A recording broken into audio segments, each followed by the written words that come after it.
we have bringing the deal together.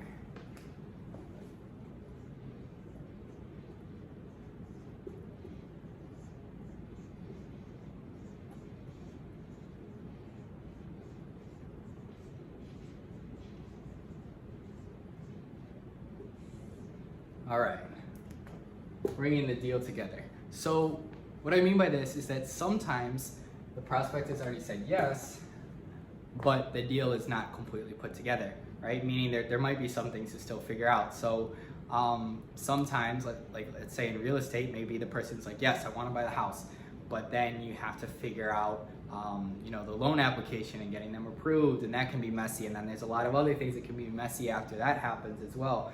But let's just talk about that initial part of putting the deal together, because we're gonna get to the other parts in a moment. A lot of times, a lot of salespeople will get the slightest bit of like inkling that maybe something can't work, and they're like, nope, too difficult, looks like it can't work, right?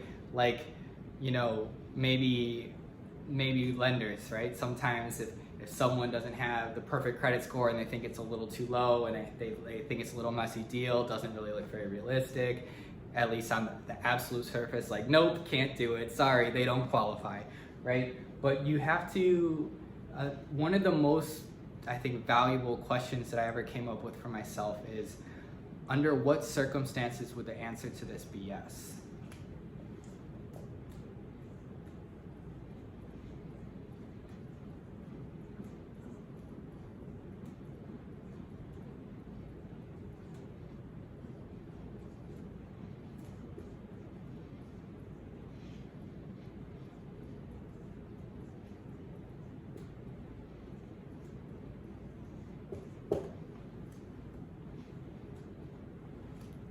Under what circumstances would the answer to this be yes? So this is a really powerful question, because it's assuming, yes, there is a way for us to figure this out, and we're gonna figure it out. We just have to know what it is, right? But there's some way.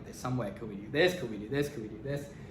So for the tricky loan applications, sometimes maybe they just need to pay off a couple things. Maybe they need a little bit of credit repair and then they're gonna be good. Maybe they need a down payment from a family member, like a gift from a family member. Maybe we need to put someone else on the loan. There's a lot of different things that can be done to bring things together. Maybe does the price need to be a tiny bit lower?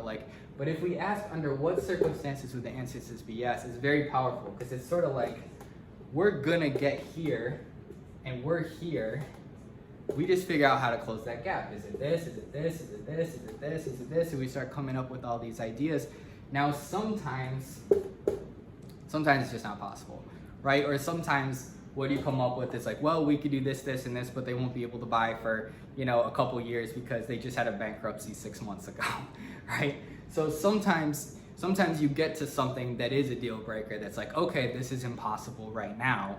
And then you gotta nurture the relationship for those couple years or whatever. So sometimes it will happen that the answer really is no. Like, no, there's no way, unless maybe somebody could 100% buy the home for somebody.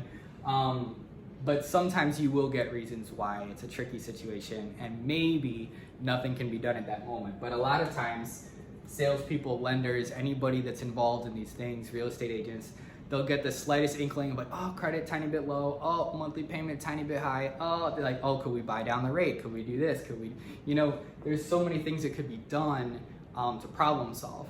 But a lot of times people sort of give up at the slightest bit of like, it just doesn't look like it's gonna be possible. So you always wanna ask yourself in the deals that you're doing, under what circumstances would the answer to this be yes?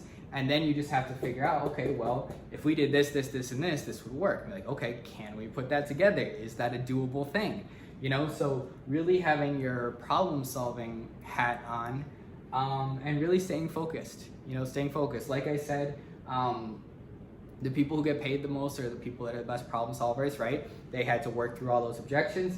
You can sort of just see these like more objections, there's still sort of more objections to the sale. And the more you can stay focused, and you really want to know your industry, and you really want to know what you sell, and you really want to know like what are all the moving pieces that you can play with to help somebody out? You know, could we do a little this? Could we do a little that? What if we did this? What if we did that? What about this over here?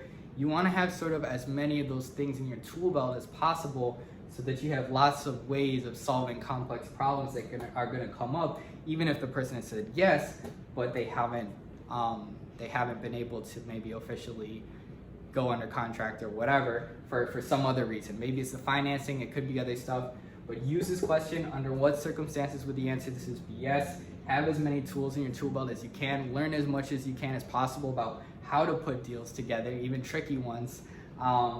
And this is going to make you a bunch of extra deals, because you're not just going to stop at a little bit of resistance. You're like, no, under what circumstances would the answer to this be yes? What are all the things that need to happen?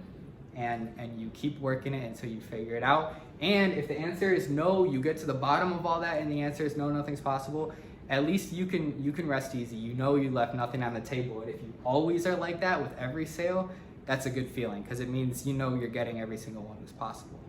So moving on to the next item.